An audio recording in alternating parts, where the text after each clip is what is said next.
Bismillahirrahmanirrahim. Assalamualaikum warahmatullahi wabarakatuh. Waalaikumsalam warahmatullahi wabarakatuh. Innal hamdalillah nahmaduhu wa nasta'inu wa nastaghfiruh wa na'udzu billahi min syururi anfusina wa min sayyiati a'malina. May yahdihillahu fala mudhillalah wa may yudhlil fala hadiyalah. A'udzu billahi minasyaitonir rajim. Bismillahirrahmanirrahim. Ya ayyuhalladzina amanu kutiba alaikumus syiyamu kama kutiba alal ladzina min qablikum la'allakum tattaqun.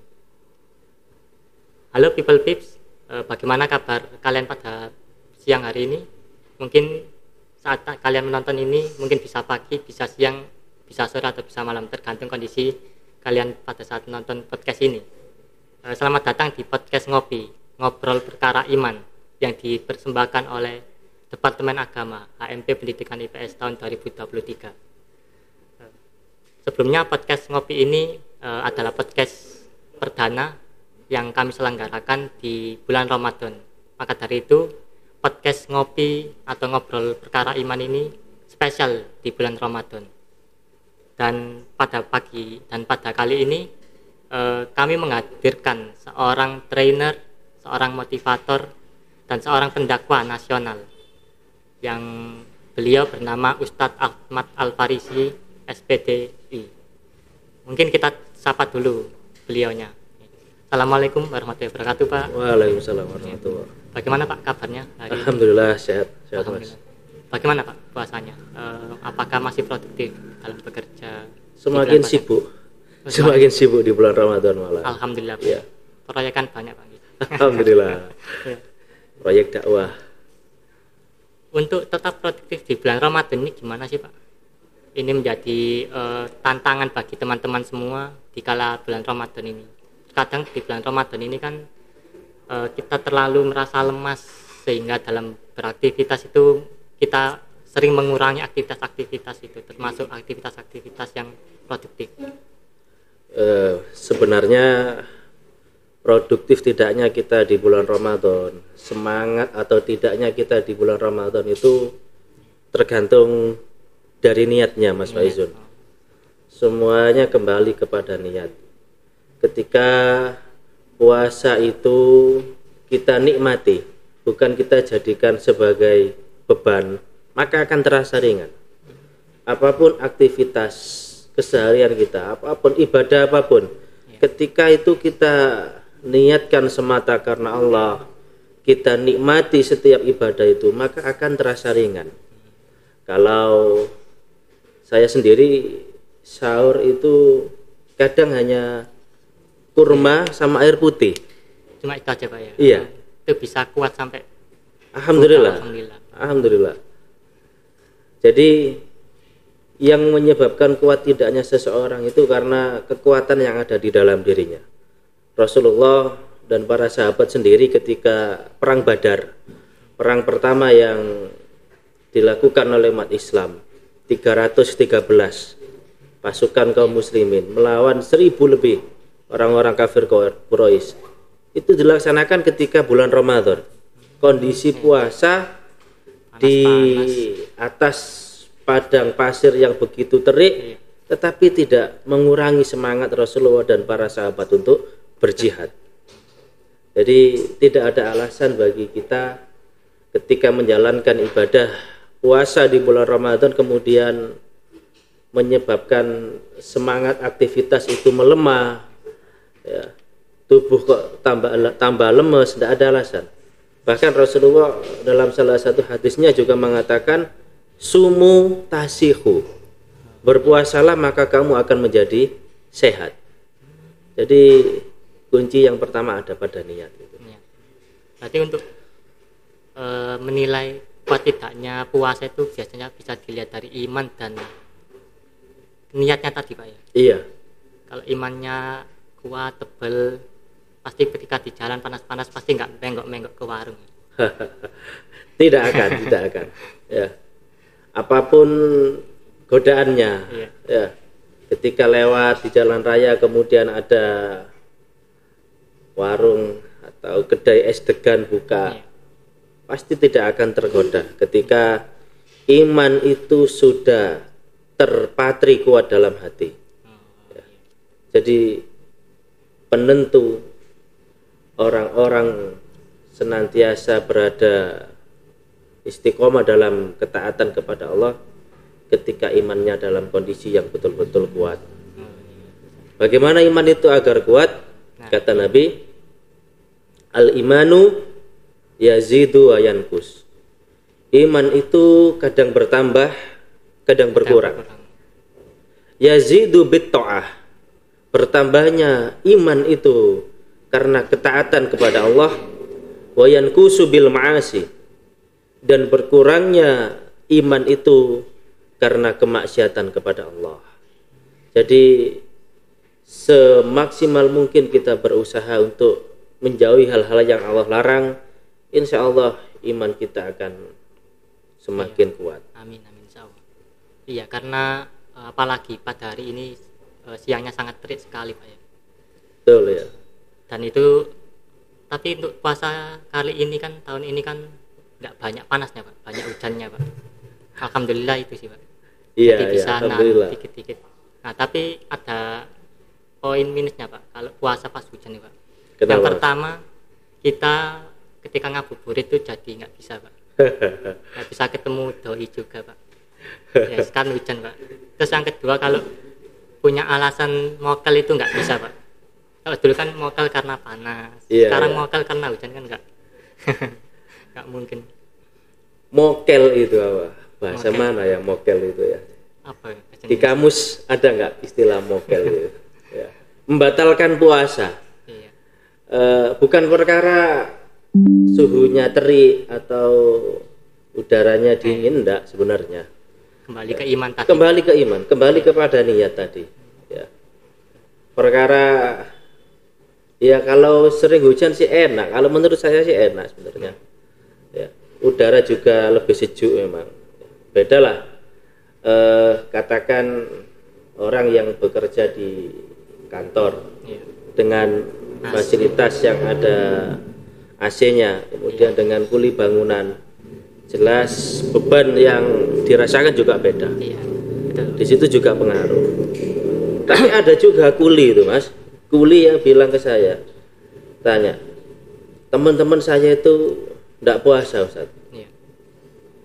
Apa boleh saya tidak puasa? Bilang itu. Iya. Karena pekerjaan saya memang berat. Akhirnya saya jawab, kalau panjenengan fisiknya memang merasa kuat untuk berpuasa, maka teruskan. Walaupun memang ada beberapa orang yang mendapat keringanan, yang boleh tidak melaksanakan ibadah puasa, tapi dengan membayar fidyah.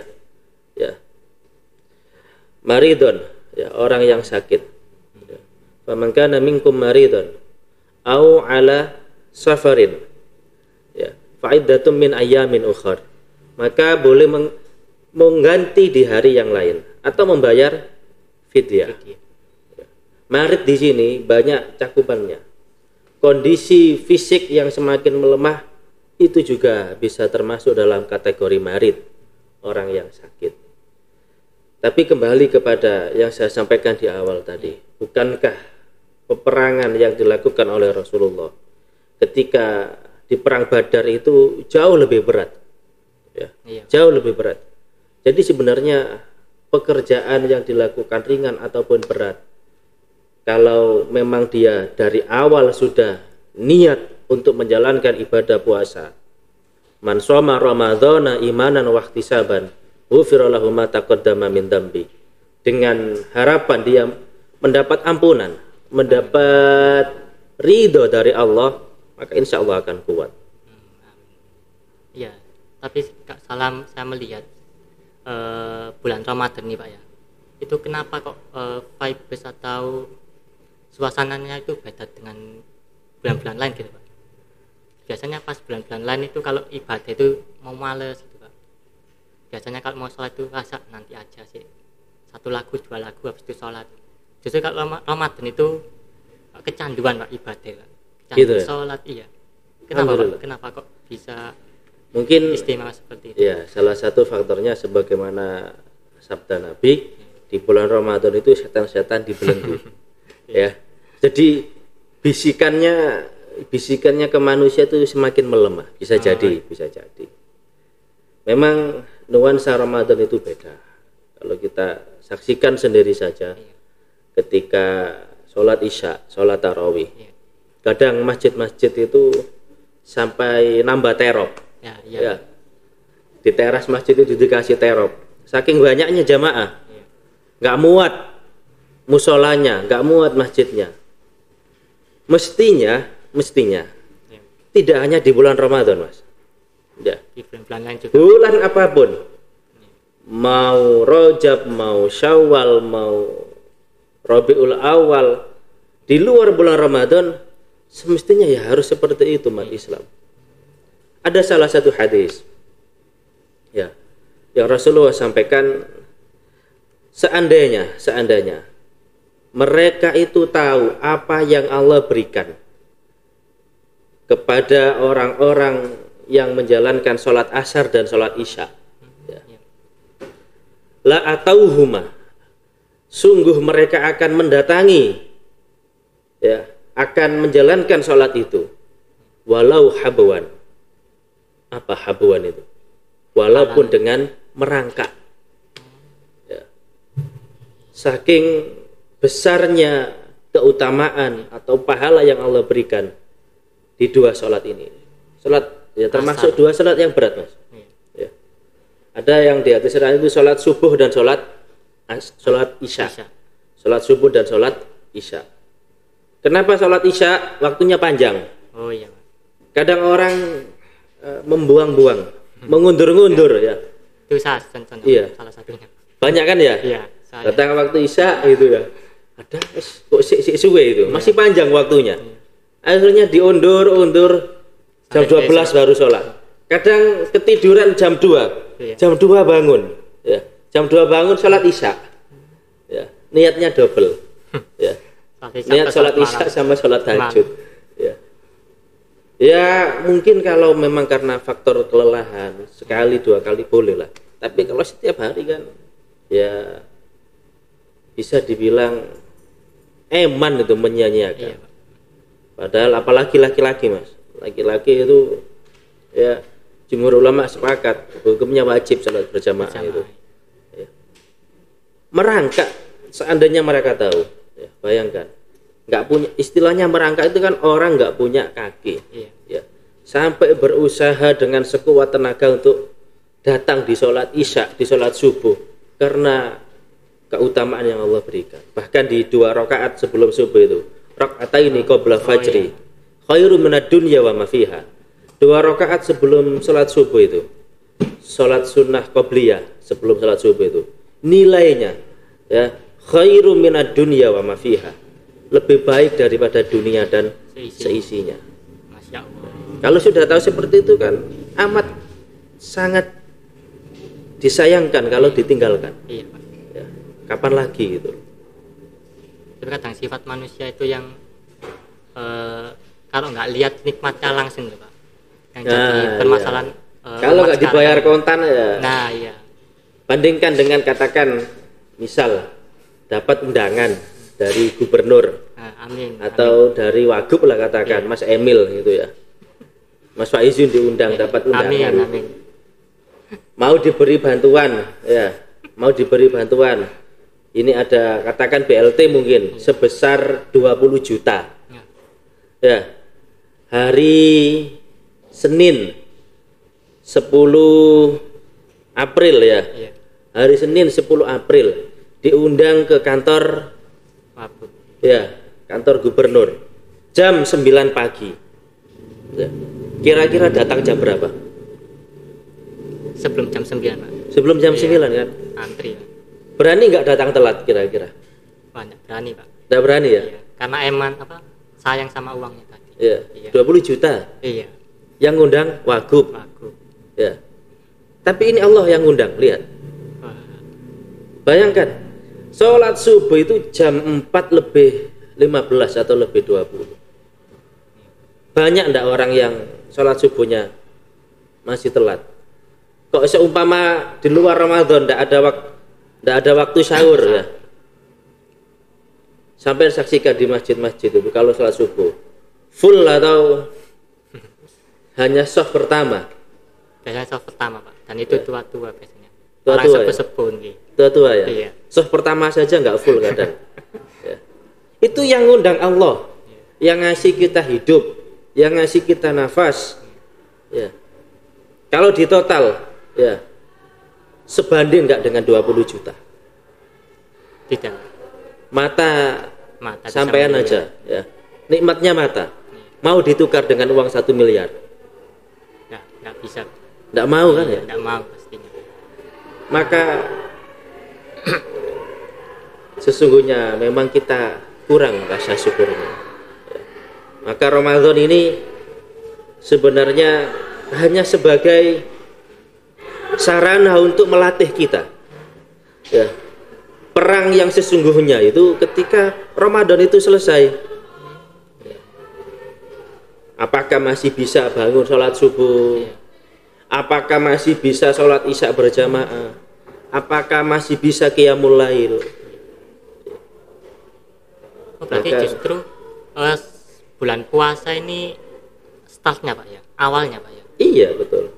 Untuk melatih atau membuat habituasi positif tadi Pak ya. Betul. Maka kalau selama 1 bulan itu kita membiasakan diri dengan amal-amal baik, dengan perbuatan-perbuatan yang positif, perbuatan-perbuatan yang bermanfaat, ya. Kan salah satunya di antara tanda sempurnanya iman seseorang itu adalah meninggalkan sesuatu yang tidak bermanfaat. Min husnil islamil mar'i tarkuhu ma la ya'ni. Jadi di antara tanda keimanan sempurnanya iman seseorang itu ketika tarkuhu ma la ya'ni, mampu meninggalkan hal-hal yang tidak bermanfaat. Ya. Misal sudah waktunya isya, bubur nggak apa-apa bubur itu ya. Tapi kalau isya ya sudah sholat gitu, aja diterus-terus no itu. Kadang teman-teman kumpul dengan ya, alumninya mungkin dengan teman-temannya bubur, ya ada panggilan adzan isya, gak direken, sik tak tutup no cangkruk gitu. Nah, ya. iya, Pak. Sampai sholat isyanya ya tadi ditunda-tunda. Nah itu dengerin teman-teman ya. Itu kan kebaikan mestinya itu kita silaturahim, kumpul dengan teman, buka bersama, atau mungkin bagi takjil. Ya, ada teman-teman katakan HMP IPS ya, pendidikan IPS UNESA, kumpul bagi takjil, kemudian bubar, kan positif. Iya Pak. Amat sangat disayangkan ketika sesuatu yang positif itu terkotori dengan hal-hal tadi. Sholat isyanya ditinggal, ya. Sholat tarawihnya ditinggal. Bahkan kadang sholat maghribnya juga Pak. Kadang nggak maghrib bisa nih. Iya, di jam. Maka kita harus pandai-pandai untuk ya memposisikan diri kita sebagai seorang hamba Allah. Ya sebelum kita lanjut Pak ya. Bahwasannya di podcast ngopi ini tadi saya lupa untuk menjelaskan atau mendeskripsikan tentang podcast ngopi ini. Podcast ngopi ini adalah satu podcast yang akronim dari ngobrol perkara iman. Jadi kita membahas tentang agama, tentang isu-isu agama juga Pak. Seperti yang kemarin ada konflik tentang U20, tentang pro kontra penolakan Israel. Nah itu nanti akan dibahas di ngopi ini. Dan kita lanjut ke pembahasan kita mengenai tema pada podcast hari ini, yaitu bulan Ramadan sebagai habituasi positif umat Islam. Lalu tentang hakikat puasa sendiri Pak. Apa Pak? Hakikat puasa Ramadan sendiri Pak. Menurut pandangan mungkin filosofis, tasawuf atau spiritual Islam. Saya mengambil landasan, saya mengambil dari segi filosofisnya dulu. Iya. Lebih merujuk kepada sumber utama yaitu Al-Quran dan As-Sunnah. Rasulullah sendiri menyampaikan asyamu junnatun, puasa itu perisai, ya, atau benteng, sesuatu yang dapat membentengi diri dari hal-hal yang tidak Allah ridhoi. Jadi ketika puasanya benar, ya, maka insya Allah amalannya pun akan benar. Bahkan puasa itu tidak hanya sekedar menahan lapar dan haus, Mas. Lebih dari itu, Pak. Tidak hanya sekedar itu. Kalau hanya sekedar nahan lapar, nahan haus, anak saya yang kelas 3 SD itu bisa gitu. Anak saya kelas 3 SD sudah mulai puasa. Tapi puasa itu seperti yang dikatakan Rasulullah, junnatun, perisai, memperisai diri dari segala macam perbuatan yang tidak Allah ridhoi. Matanya berpuasa, lisannya berpuasa, tangannya berpuasa, kakinya berpuasa, ya. Matanya otomatis berpuasa dari melihat sesuatu yang tidak Allah ridhoi. Maka lisannya juga berpuasa, ya. Berpuasa dari berkata kotor, ya. Berpuasa dari ghibah, ya. Ada yang suka ghibah di sini. Banyak, Pak. Banyak ya. Iya. Ya. Ramadan sekali lagi mendidik kita untuk menghindari perbuatan-perbuatan itu. Sehingga di luar Ramadan selesai, masuk Syawal, kita tetap mempertahankan nilai-nilai itu. Ya. Maka kita selalu bermohon kepada Allah untuk dijadikan hamba-hambanya yang istiqomah. Amin. Allahumma inni as'alukal istiqomah. Minta keistiqomahan kepada Allah. Ya. Kata Nabi, tidak hanya menahan lapar dan haus. Ya. Kam min so'imin, kata Nabi. Banyak orang yang berpuasa. Laisa min siyamihi ilal ju' wal atos. Tapi tidak dapat apa-apa dari puasanya kecuali lapar dan haus. Ya. Karena apa? Tidak bisa jaga lisan, tidak bisa jaga mata. Ya, tangannya juga masih sering berbuat zalim. Ya. Maka eman, ya. Eman. Maka semuanya, mulai mata, lisan, dan anggota tubuh yang lainnya harus senantiasa dijaga. Hati pun dijaga, ya. Hati pun harus dijaga. Membuang rasa dengki, rasa iri, itu dibuang jauh-jauh agar puasa kita bernilai ibadah. Apa batal orang yang berpuasa itu kemudian ghibah? Tidak batal, Mengurangi pahala, Pak. ya. Tapi iya, pahalanya tadi loh, tidak dapat apa-apa. Laisa min siyamihi illal ju' wal atos. Tidak dapat apa-apa kecuali lapar dan haus. Ya. Jadi insya Allah itu, Mas Faizun. Ya, karena ini dari saya sendiri, Pak, pengalaman saya sendiri, Pak. Kalau puasa itu biasanya kalau guru-guru saya dulu itu ngajarnya, yang penting kamu harus bisa nahan lapar dan minum sampai buka puasa. Itu, Pak, mungkin yang tertanam di pikiran anak-anak sekarang itu puasa Ramadan itu cuma menjaga mulut dari makanan dan minuman. Akhirnya ya itu tadi, mulai dari penglihatan, lisan, pendengaran, hati, pikiran, juga tidak tahu bahwa itu juga harus dipuasakan atau berpuasa. Maksiat. Iya, semuanya mencegah itu. Junnatun, memperisai, membentengi diri. Kalau sudah kita bisa membentengi diri dari hal-hal yang tadi yang tidak Allah ridhoi, insya Allah derajat la'allakum tattaqun itu akan bisa kita raih. Nah, ini saya ingin melihat ini, Pak. Banyak dari teman-teman termasuk saya, Pak, yang kadang kalau puasa itu sering banyak tidur, Pak. Alasannya gini, Pak, tidur itu ibadah. Nah, itu benar apa enggak, Pak? Statement tidur adalah ibadah, itu katanya hadis, Pak. Hadisnya itu maudhu. Maudhu itu hadis yang palsu. Kalau dhaif itu lemah. Hadis yang dhaif itu lemah. Itu di atas dhaif. Ya, palsu. Palsu, Pak. Sudah. Naumu sha'imun ibadah. Ini ya masyhur, banyak orang yang tahu. Bahkan banyak yang dijadikan sebagai dasar. Makanya ketika puasa kerjaannya tidur tok. Nah, iya, ya, turu tok ae. Bangun buka puasa. Mari subuh turu. Ya. Bangun sholat zuhur tidur lagi. Ya. Apa bedanya dengan kelelawar itu ya? Nah, iya, Pak. Nah, itu mohon didengerin teman-teman penjelasannya. Kalau malam ya keluyuran ya. Kalau siang tidur. Mestinya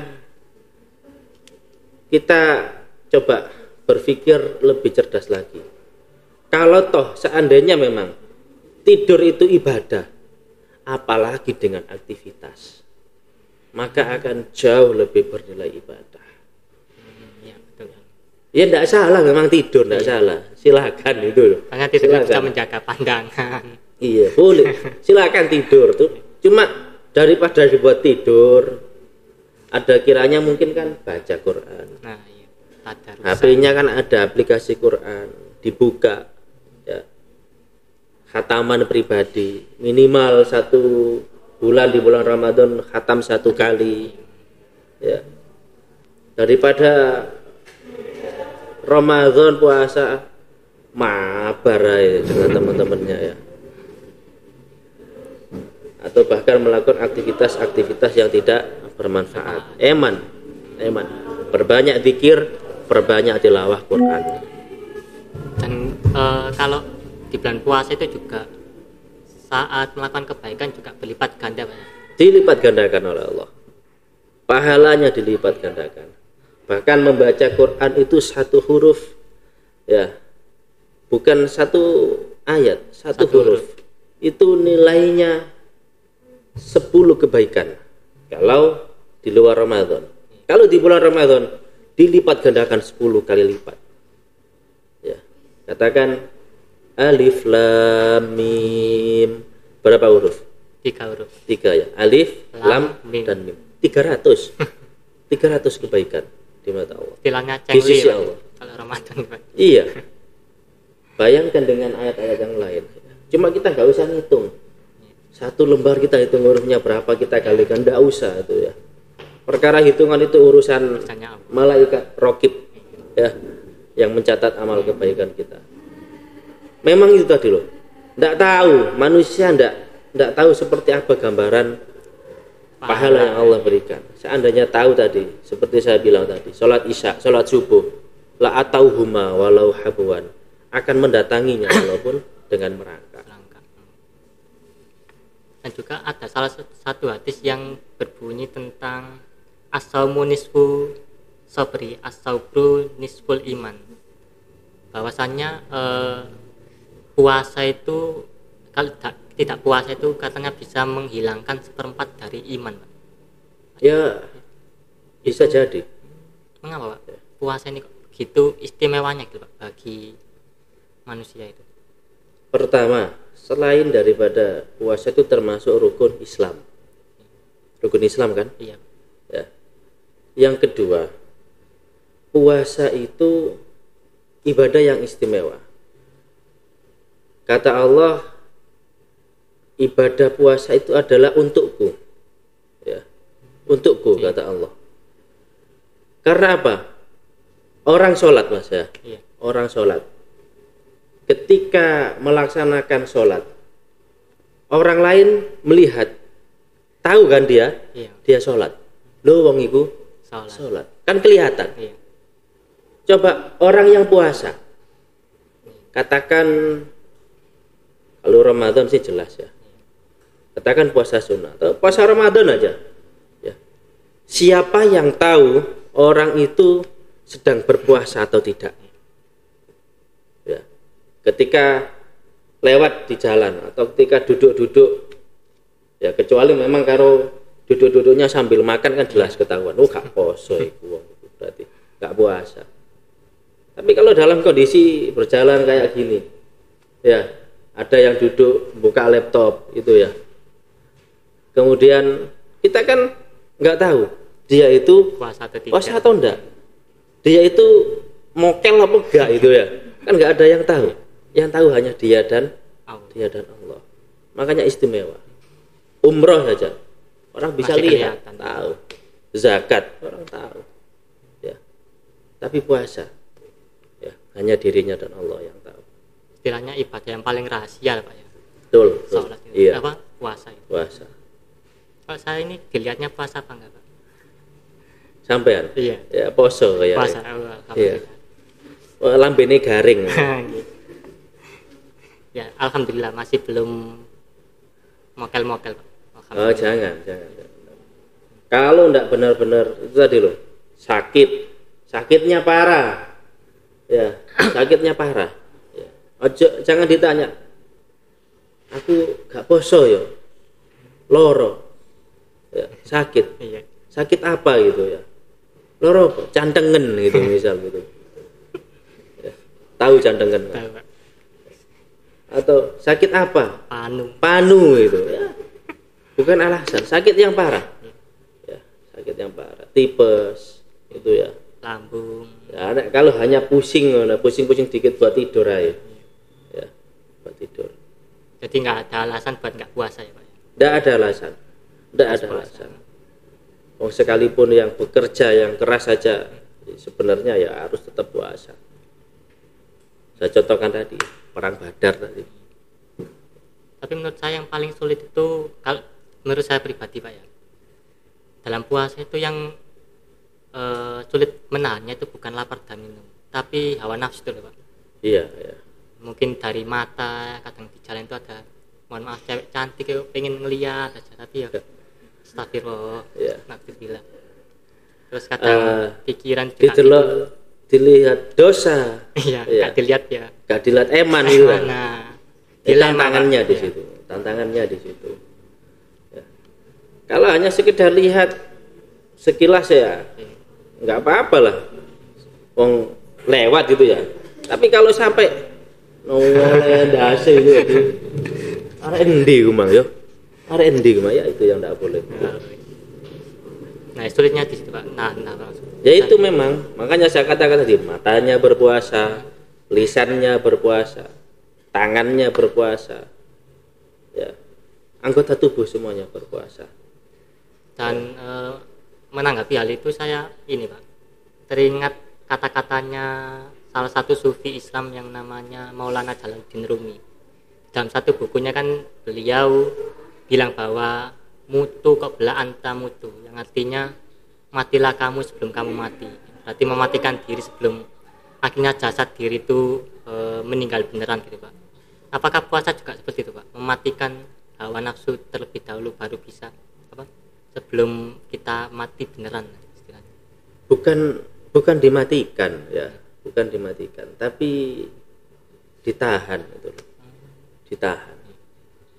Ya, makanya saya katakan di asyamu junnatun. Puasa itu perisai, ya, perisai diri. Hawa nafsu itu enggak bisa Mas dimatikan ya. Kayak sampean cowok ya, lanang delok arek wedok ayu seneng, wajar itu Manusiawi Pak ya. itu sunnatullah. Kalau ada anak cowok lihat cewek cantik nggak tertarik, nggak normal, hati-hati ya, nggak normal itu. Ada cewek lihat cowok ganteng ya, kok nggak tertarik, ya nggak normal ya. Emang sunnatullah. Cuma dalam Islam Rasulullah pun tidak melarang ketertarikan seseorang ya. Laki-laki tertarik dengan perempuan, cuma ada batasan-batasan gitu loh. Ada sesuatu yang harus membentengi dirinya. Saya kasih contoh. Rasulullah dalam salah satu hadisnya mengatakan, ya ma'syarul sabab, wahai para pemuda, man istata'a minkumul ba'ata falyatazawwaj.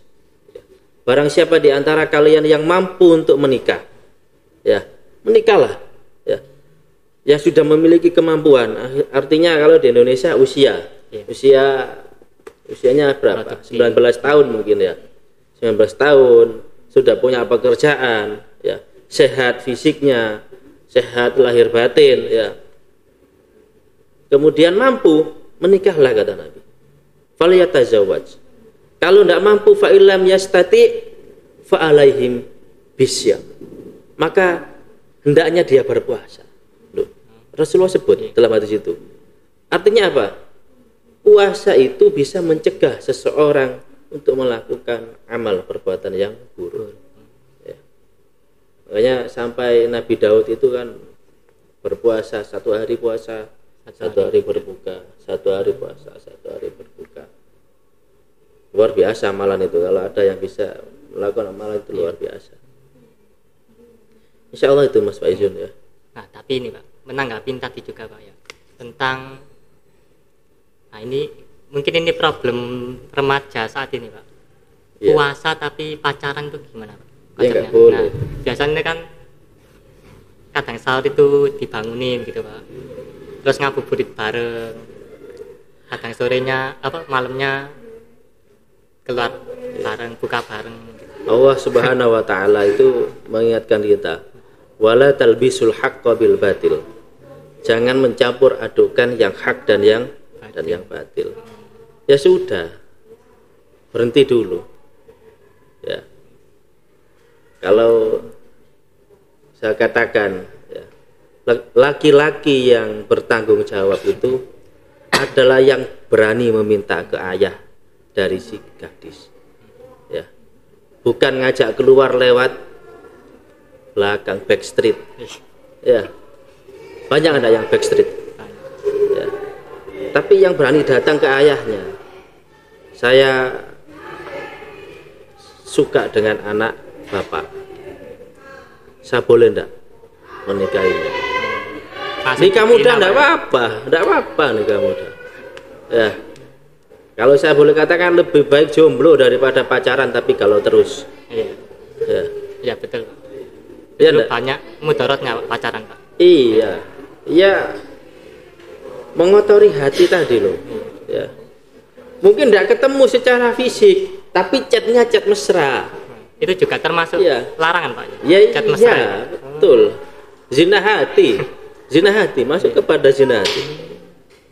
Nah, untuk teman-teman yang pacaran, nah ini bisa didengerin penjelasannya Ustadz Faris ini. Sama yang laki-laki, bahwasannya laki-laki yang berani itu atau laki-laki yang tangguh, gentle adalah laki-laki yang berani meminang langsung Pak ya ke orang tuanya. Iya. Ustadz, saya masih kuliah, enggak apa-apa. Enggak ada larangan. Ada tak larangan di Indonesia? Oh, enggak ada. Enggak ada ya? Saya dulu nikah itu masih kuliah. Ya. Masih kuliah. Makanya dulu sering buat ya talk show seminar The Miracle of Marriage, keajaiban dari pernikahan. Luar biasa. Ia menenteramkan hati. Cuma ya itu tadi harus memang disiapkan betul, disiapkan ilmunya, khususnya ilmunya. Ya, insya Allah. Nah, dengar penjelasannya Pak Ustadz Faris ini, saya kok pengennya nikah Pak ini. Kok tambah pengen nikah. Tidak apa. Apa mau tak carikan? Nah, nanti aja Pak, ketika pulang. Oh bisa, gitu ya? Iya. Sambil cari takjil Pak. Iya, kalau siap tinggal WA, nanti saya carikan. Oh iya siap Pak. Nah, ini ada salah satu fenomena yang lucu lagi nih Pak. Kebetulan di UNESA ini kan kemarin UTS Pak, habis UTS. Iya. Nah, UTS-nya pas bulan puasa juga sih. Itu ada yang bilang gini, ini UTS pas puasa ini buat mahasiswa jadi mokel aja. Soalnya kan mikir, terus ditambah cuaca panas, terus pulang PP kan juga capek. Ya itu alasan anak-anak aja. Terus tanyanya gini Pak, tanya ke saya juga, gitu itu dosanya ditanggung siapa ya? Ditanggung pribadi apa universitas Pak? Ya tanggung pribadi gitu ya. Bukan ditanggung universitas Pak ya. Tanggung kajurnya, dekannya enggak lah, sakno lah dekannya ya. Wah mikir itu loh, gak keluar tenaga, paling yang diperas kan otaknya itu loh.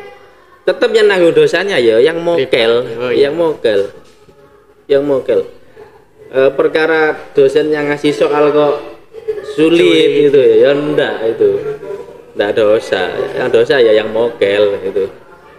Tapi kalau mencari ilmu di pas bulan puasa itu juga salah satu ibadah Pak ya? Loh malah lebih sungguh keutamaan yang luar biasa, apalagi di bulan Ramadan. Di luar Ramadan menuntut ilmu saja Rasulullah sampaikan, man kharaja fi talabil ilmi, barang siapa yang keluar dari rumah untuk mencari ilmu, fahuwa fi sabilillah, maka sungguh dia telah berada di jalan Allah. Fi sabilillah sama dengan berjihad di jalan Allah. Katakan dari kampus, dari rumah berangkat ke kampus, ke UNESA, ya naudzubillah ya, mungkin di tengah jalan kecelakaan, qadarullah sampai meninggal, insya Allah syahid. Insya Allah syahid. Ya. Kalau memang diniatkan benar-benar lillahi ta'ala. Ya. Dan puasa sebagai habituasi untuk tema kita hari ini. Mengapa, Pak? Puasa ini dijadikan, ini banyak ulama yang membuat statement seperti ini, bahwa puasa ini seperti yang saya katakan tadi, awal kita untuk berbuat lebih baik di bulan-bulan selanjutnya. Startnya adalah di bulan Ramadan atau bulan puasa Ramadan ini. Mengapa, Pak? Kok selalu bulan Ramadan yang dijadikan bulan yang istimewa tadi, Pak? Terutama untuk hal-hal yang baik seperti itu, Pak. Itulah keistimewaan Ramadan. Keistimewaan Ramadan di situ. Ya. 1 bulan, ada yang ya mengatakan teori 40 hari. Nah, ya, 40 hari membiasakan diri dengan kebaikan. Kalau sudah 40 hari insya Allah seterusnya akan berlanjut. Ya. Ramadan ya bisa 29, bisa 30. Ya. Artinya apa? Ketika dilatih terus-menerus, ya, maka akan menjadi sebuah kebiasaan, atau katakan kalau bahasa saya itu mungkin akan terekam di alam bawah sadarnya, bahwasannya aktivitas ini itu bermanfaat, aktivitas ini itu bernilai kebaikan. Maka jangan disia-siakan Ramadan. Ya. Jangan sampai disia-siakan, jangan sampai dibuang dengan percuma. Wong kita doanya itu mulai Rajab kan. Iya. Allahumma barik lana fi Rajab wa Sya'bana wa baligna Ramadhana. Ya Allah, berkahi kami di bulan Rajab, di bulan Sya'ban, dan pertemukan kami dengan Ramadan. Tapi kenapa ketika sudah dipertemukan dengan Ramadan kok nggak maksimal itu loh? Eman itu. Apalagi bentar lagi 10 hari terakhir itu. Harus lebih digenjot ibadahnya. Kejar Lailatul Qadar itu. Ya. Wong nilainya khairum min alfi syahrin. 1000 bulan. Berapa tahun, Mas? 1000 bulan. Kurang lebih 80 tahun. 80 tahun ya. Ada orang yang usianya sampai 80 tahun. Jarang ya. Iya, rata-rata ya 60. Umatnya Nabi itu baina sitin wa sab'in, kata Nabi. Usia umatku itu antara 60 sampai 70. Bayangkan kita mendapat Lailatul Qadar, keutamaan Lailatul Qadar. Di malam itu kita infak, kita sedekah, kita ibadah. Maka dicatat di sisi Allah, kita beribadah melakukan kebaikan selama 1000 bulan. Enak enggak? Enak, Pak. Enak sekali. Enak sekali dulu. Usia manusia tidak ada yang tahu. Iya. Ya, tidak ada yang tahu. Maka kita gunakan kesempatan yang kita miliki ini dengan sebaik-baiknya. Tapi kadang permasalahannya itu gimana sih, Pak, caranya kita biar bisa tetap bisa melatih diri kita untuk berbuat baik di bulan Ramadan dan istiqomah di bulan-bulan seterusnya gitu, Pak. Yang jadi permasalahan itu, Pak. Apalagi untuk kalau seperti saya ini sudah kebiasaan nakal, kebiasaan hal buruk. Pas Ramadan ini kadang memang setannya di kerangkeng, tapi yang kebiasaannya nih loh, Pak.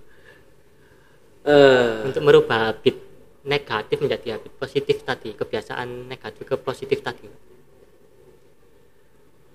Ibrahim bin Adham itu mengatakan, berkumpullah dengan orang-orang yang baik. Ya. Kalau kamu berteman dengan penjual minyak wangi, katut wangi enggak, Mas? Wangi, Pak. Wangi, itu loh. Masih gak tuku. Iya, Pak. Ya, nyedek tau itu ya. Ada teman punya toko minyak wangi, sampai sering ke situ. Ya, sampai sering ke situ. Masih nggak beli itu ya. Jadi wangi, pulang. Wangi, itu ya. Tapi kalau kita berteman dengan pandai besi, ya, tukang las katakan ya, sering datang ke tempat tukang las. Meskipun kita nggak ikut ngelas, Iya. ikut bau gosong enggak? Iya. Ikut bau gosong. Maka salah satu faktornya itu tadi, mencari komunitas atau teman bergaul yang membawa dampak yang positif. Ya. Jadi memang ya harus, zaman saat ini harus pilih-pilih teman itu. Iya, Jangan benar, sembarangan. Ya. Ada cerita. Ini ya teman saya yang cerita. Saya nggak sebut namanya. Iya. Ya, ngopi dengan temannya di salah satu warkop itu ya. Tiba-tiba ada penggerbekan. Ternyata teman yang dijak ngopi tadi bawa sabu. Dia nggak bawa. Iya. Dia nggak bawa. Tapi ikut kena, Pak. Ya? Kena keciduk akhirnya. Tapi untung bebas dia. Untungnya bebas, nggak terbukti. Iya. Dan memang kalau di zaman-zaman modern nih Pak ya, memang yang namanya maksiat itu sudah di mana-mana Pak, terutama di HP itu. Kita kan setiap hari megang HP, pasti ada aja maksiat-maksiatnya. Mungkin dari sosial media, mungkin dari bahkan di Google itu juga banyak iklan-iklan yang yang gitu-gituan lah Pak istilahnya, yang sangat-sangat mengumbar negatif. Aurat. Iya. Mengumbar aurat. Dan kadang itu yang bikin istiqomah kita itu langsung turun gitu. Down. Iya. Ya, imannya langsung down. Down. Ya. Kadang itu Pak, justru di era modern yang penuh dengan kemudahan, kecepatan dan lain-lain ini justru membuat kita jadi nggak eksis gitu di dunia kebaikan gitu. Dan kadang Sebenarnya kebaikan itu ya, tergantung pribadinya masing-masing, Mas. Ya, makanya disinilah saya kembali jelaskan pentingnya ilmu. Ya.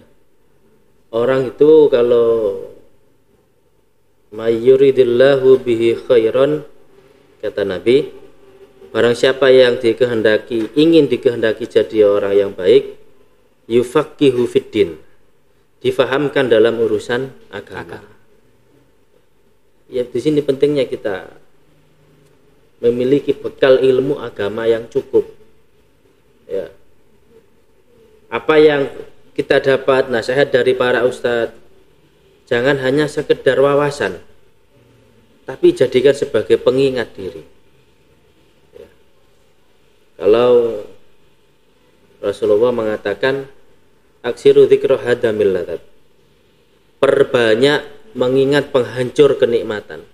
Apa itu penghancur kenikmatan? Apa Mas? dosa. Kematian. Kematian. Aksiru dzikra hadamil ladzat, perbanyak mengingat mati. Orang kalau sering mengingat penghancur kenikmatan tadi, mengingat kematian, maka dia akan merasa takut ketika ingin melanggar aturan Allah. Ya. Jadi bukan salah HP-nya, malah dengan fasilitas yang ada saat ini, peluang dakwah kita jauh lebih mudah, akan jauh lebih meluas. Ya. Kadang anak-anak itu malu posting kebaikan. Ada murid saya SMA itu, saya kasih tugas, coba buat flyer atau video yang isinya konten-konten dakwah, posting di feedmu, gitu. Saya bilang, posting di feed, jangan di feed Pak, gitu ya. Protes itu. Kenapa? Izin itu, malu loh. Saya habis pikir, kamu posting kebaikan kok malu itu loh. Ya. Bayangkan seandainya dari postinganmu, kamu posting video dakwah katakan, ada orang yang lihat, kemudian dari melihat videomu, orang itu sadar, orang itu hijrah. Bayangkan, pahalanya lebih baik daripada bersedekah onta merah.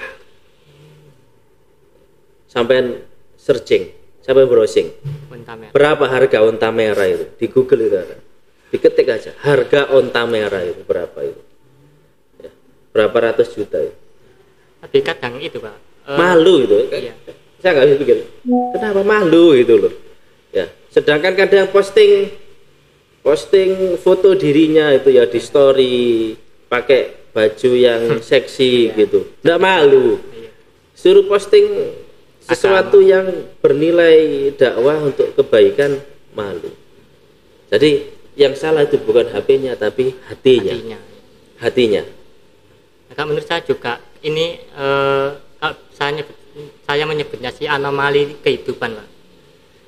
Kadang kita melakukan kebaikan itu, contoh tadi share postingan dakwah gitu, Pak. Saya itu dulu juga pernah, Pak, posting ngasih ngaji gitu, murotal gitu. Yeah. Ada juga teman yang bilang dibully.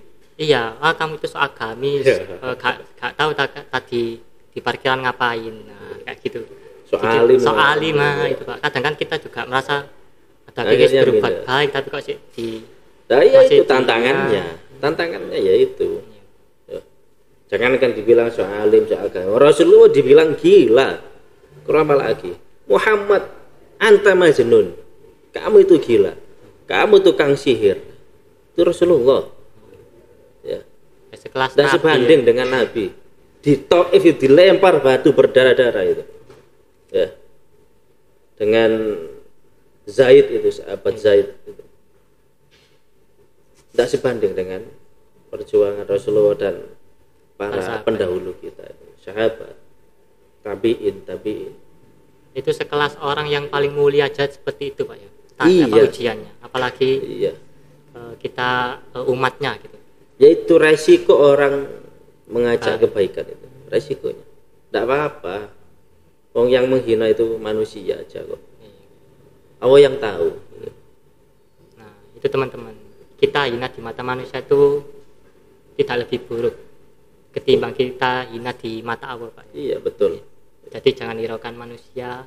Kita harus melakukan apa yang diperintahkan Allah saja, beramar ma'ruf nahi munkar.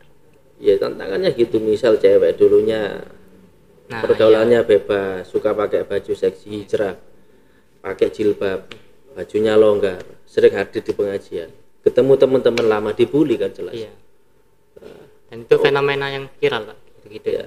Banyak. Tidak apa-apa dibully manusia, tidak apa-apa. Lebih baik kita tidak terkenal di bumi, tapi terkenal di langit. Iya. Alhamdulillah. Nah, ini satu statement lagi untuk sebelum kita ke penutup, Pak. Iya. Karena kita di lingkungan akademis di S1 Pendidikan IPS, saya membaca kemarin bahwasannya ada salah satu tokoh yang namanya Pak Kunto Wijoyo. Beliau memiliki salah satu paradigma atau pandangan tentang ISP atau ilmu sosial profetik. Nah, salah satunya juga berhubungan dengan puasa ini, bahwasanya puasa itu punya nilai filosofis humanisme teoantropo, berarti rasa sosial. Iya, rasa sosial juga, tapi rasa empati. Iya, rasa sosial juga yang hablum minan nas juga hablum minallah gitu, Pak. Jadi seimbang antara hubungan manusia dengan hubungan dengan Tuhan. Lalu juga tentang transendensi, tentang keimanan, bahwa puasa ini juga titik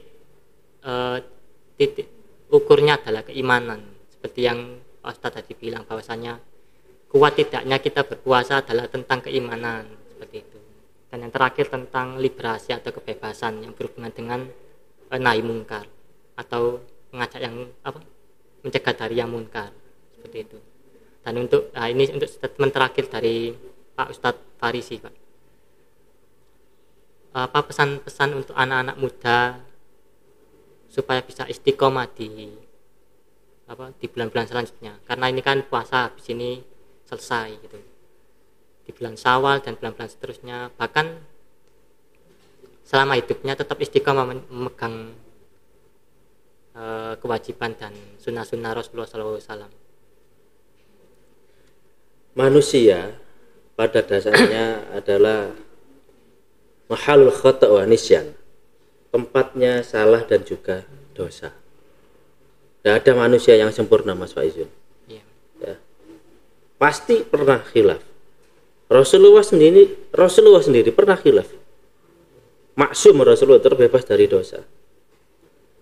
Tapi ketika suatu hari datang Abdullah ibn Ummi Maktum, seseorang yang buta, Rasulullah duduk bersama para pembesar-pembesar Quraisy.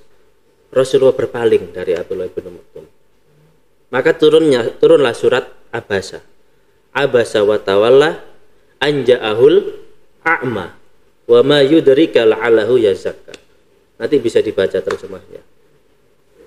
Nabi pun pernah khilaf, ditegur langsung oleh Allah lewat surat Abasa. Ya, apalagi kita. Ya, tempatnya salah dan dosa. Maka ketika kita sadar bahwasannya perbuatan kita salah, segera kembali, segera mohon ampun, segera minta maaf kepada Allah. Ya ayyuhalladzina amanu tubu ilallahi taubatan nasuha. Wahai orang-orang yang beriman, mohon ampunlah kepada Allah. Rasulullah sendiri itu satu hari tidak kurang dari 70 kali. Wallahi inni la astaghfirullah wa atubu ilaihi fi yaumin aksara min sab'ina marrah. Demi Allah, saya mohon ampun beristighfar kepada Allah sehari tidak kurang dari 70 kali. Jadi kesadaran untuk kembali kepada Allah ketika kita melakukan kesalahan itu merupakan hal yang harus dimiliki. Utamanya tadi harus punya teman yang bisa mengingatkan dirinya. Ya. Kalau tidak teman, saudara mungkin. Orang-orang terdekat yang senantiasa mengajak kebaikan. Kalau manusia itu berbuat salah, jarang orang yang sadar kalau nggak diingatkan. Ya. Ada orang pelit gitu, punya sifat kikir. Kalau tidak diingatkan ya nggak sadar. Ada orang punya sifat angkuh, sombong. Kalau tidak diingatkan oleh orang lain, ya dia tidak akan sadar. Ya. Bedanya gini, seseorang itu kalau punya penyakit dalam hatinya, itu tidak kepingin cari obat.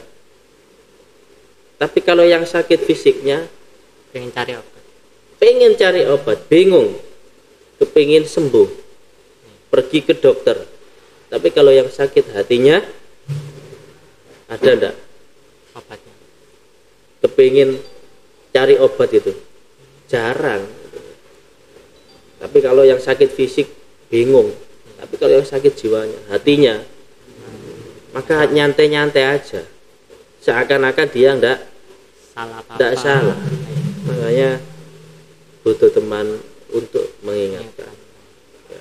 Kalau Rasulullah, Nabi, langsung diingatkan Allah melalui Jibril.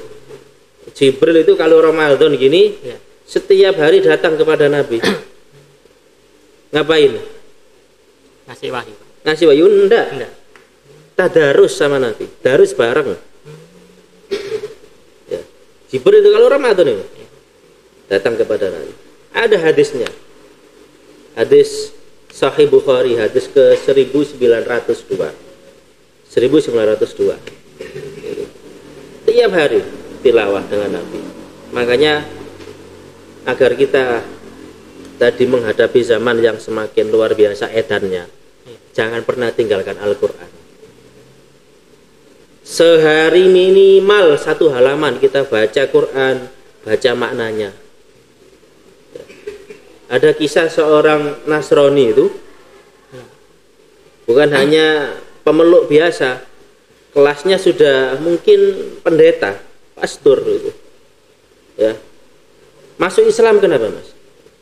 Dia baca Al-Quran dan terjemahnya. Dia ibaratnya kepo, penasaran, apa sih yang ada dalam Quran itu? Ya. Dibaca beserta terjemahnya, akhirnya masuk Islam. Ya. Masya Allah. Itulah hebatnya Al-Quran.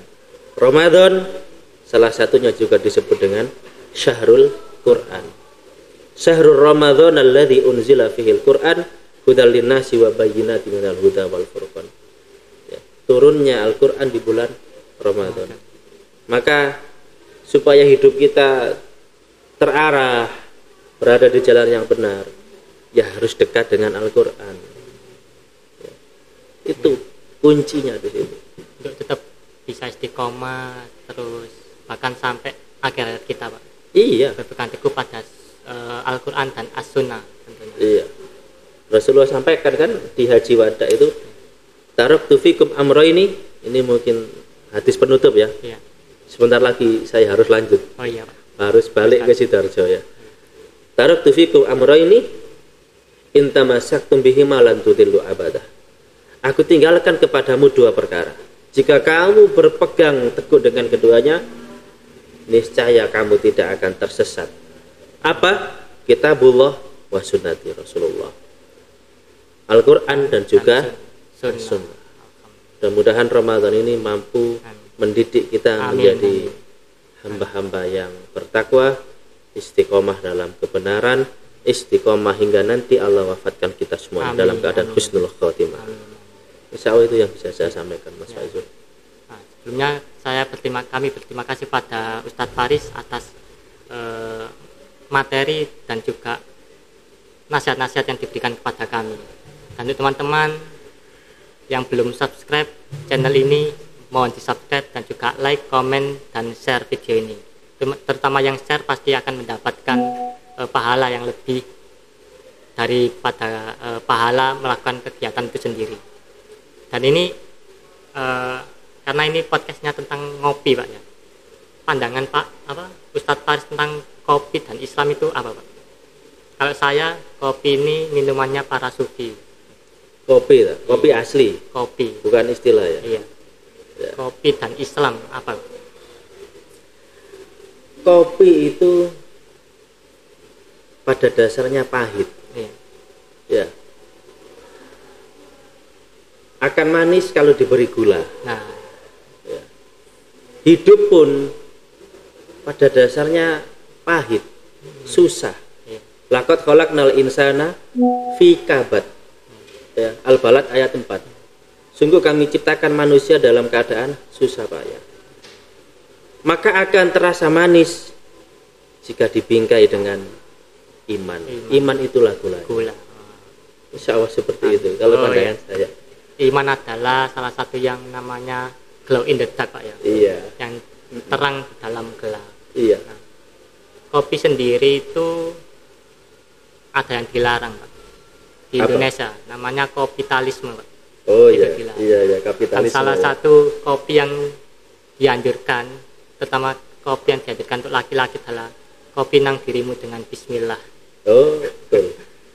Dan sekian mungkin, dan jangan lupa untuk teman-teman untuk like, komen, dan subscribe channel dan video ini. Semoga di bulan puasa ini kita diberikan rahmat, hidayah, dan juga kesehatan serta kebaikan oleh Allah Subhanahu Wa Taala. Untuk itu kami akhiri. Terima kasih untuk Ustadz Faris atas dakwah dan nasihatnya. Dan terima kasih untuk teman-teman yang sudah ikut membantu dan berjuang dalam menyebarkan dakwah dan keislaman ini kepada teman-teman semua. Maka dari itu saya akhiri. Nun wal qalami wa ma yasturun. Fastabiqul khairat. Wassalamualaikum warahmatullahi wabarakatuh. Waalaikumsalam warahmatullahi wabarakatuh.